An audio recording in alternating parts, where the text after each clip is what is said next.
Good morning, everyone, and happy Wednesday. I did not make a video yesterday because I was in a lot of pain. I hurt my back.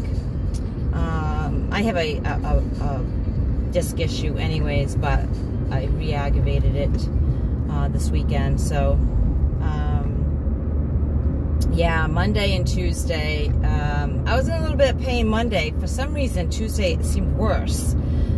Maybe because I was going, I went to work and I was doing all kinds of stuff and I wasn't resting it. But, so anyways, that's why I wasn't on yesterday. Today I want to talk about something a little different. Well, not really, it's different, but anyway, I'm listening to this Audible called The Body Keeps Score. And it's about how basically trauma, it actually has a whole bunch of other stuff, but I want to focus on the impact of trauma on the body. So I know a lot of times I've dealt with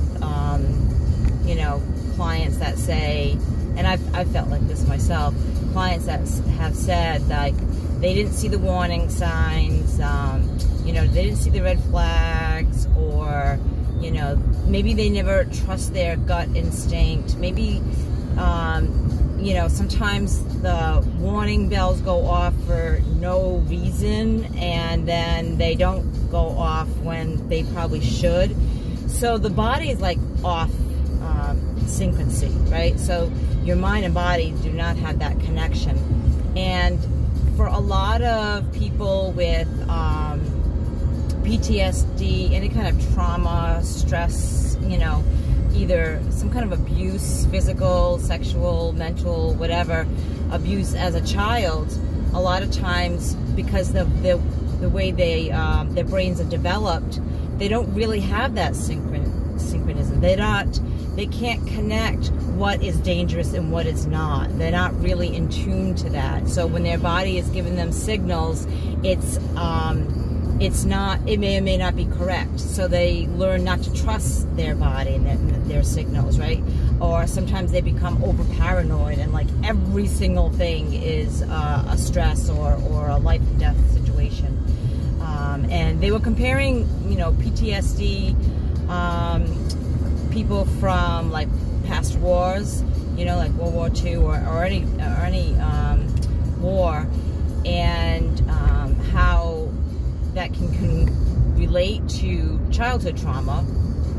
And so a lot of the victims, lack for a better word, of war veterans, and the similarities they have, first of all, I'll go over the similarities. The similarities that they have is that their trauma or their circumstance became normal.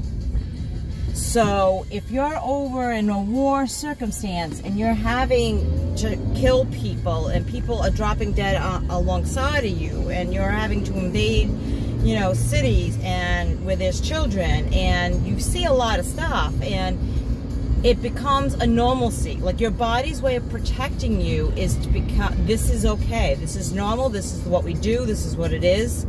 And sometimes when they come back to our normal, they still flash back, and it's conflicting. And so their body's signals are all messed up. They don't know what is safe, what is not safe, what is danger, all this stuff. And so that's where a lot of times people can have PTSD from war. And it resonates in the body. They've done research and examined and different tests and stuff, scans the body. And I'm not going to get all into that because I primarily want to focus on people with childhood trauma. Now, the difference is that the people with childhood trauma, their brain develops differently. So depending on the age, actually. So if they're 6 or under when their trauma or their abuse started, and so it could be abuse to them, or it could be witnessing, violence or abuse, right? They could be witnessing their mother getting their head smashed in, or their sister being, molested or raped. And for those victims, it really, they're incapable of synchronizing because the way their brain develops. And it's not that they're hopeless, it's just they have to learn in a different way how to get in tune with their body, get that mind-body connection. You know, for a lot of people with trauma, they will utilize whatever they can for coping skills. A lot of people that they cut and burn themselves, right, to be able to escape that pain, that past pain, and it makes them feel better. And of course, substances. But what was interesting is they did a study on, and this was like by accident actually, on obesity. So there was this medical doctor that was doing research and a new product or a new program. It wasn't a product, it was a program on people who are obese and losing weight and whatever. And he found this great program that helped people lose weight. And what happened was they would lose all this weight, and then in a short period of time, they'd gain it all back. And he wanted to know why. And through years of research, and I'm not going to go into the whole story because it's a really long story, what they found was that the majority of the people that fit in that category had childhood trauma. And they used food as their coping skill. And so, much like taking substances away from an addict is not the sole answer to recovery, taking their food away or limiting or restricting their food, right, didn't solve the underlying cause and the problem of why they were eating and why they were eating, you know, in high quantities, whatever. Some of them, they said that they were actually sleepwalking and eating, and that's how they gained so much weight too. They didn't even realize it was like subconscious. Subconscious, unconscious? I think unconscious is the right word. Anyway, so they correlated. So it's just really interesting that, you know, we think that, well, you know, they're an addict, but they chose to pick up those drugs. And that is true. They do choose to pick up the drugs. But for some people, and I'm not saying all, but for a good portion of the people, the reason why they abuse drugs is because they've had underlying issues. And until we treat those underlying issues, those side effects, if you will, are not going to go away. So you can't just heal an addict by taking substances away and telling them to go to meetings and then everything is going to be okay. Not when they have some real underlying causes that, or maybe, you know, like I said, mentally their brains are not developed, right? So they really need to, and I'm not a professional, I'm not a therapist, so I'm not trying to give any advice or I'm just saying that this is some of the stuff that's been brought to my attention, the research that they're doing, and it really does make sense to me. And being in psychology and learning how the brain works and everything, it's all clicking together, it's all making sense. So if you are a person who has difficulty with losing weight,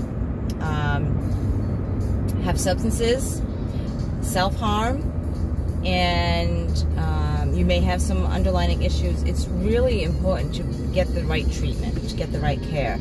And maybe going to meetings for you will help, but I think until you seek professional help and get to those underlying issues, you're probably going to have a recurring problem.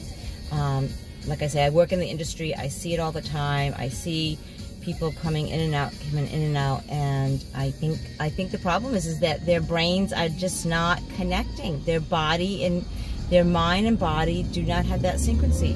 And until that happens, I don't think they'll ever really be able to utilize healthy coping skills. And I also think that's why it's so important for the mind-body connection. I talk about mindfulness all the time, right? So being in the present moment, connecting what you're feeling mentally with your physical body, right? Doing meditation is a good way of getting that mind-body connection. So just some food for thought. I hope you all do well and have a blessed day. If you do need some help, direction, like I said, I'm not a therapist, but I know a lot of people that are. And if you need some direction, if you need anybody to, you know, help you figure this out, let me know. You can put a message in my inbox, or you can email me at Doreen@recoveryenthusiast.com, and I will help you get the help you need. Remember to let the people that you love know that you love them. Reach out to them, send them that text, give them that call, and as always, live your life enthusiastically. Until next time, guys.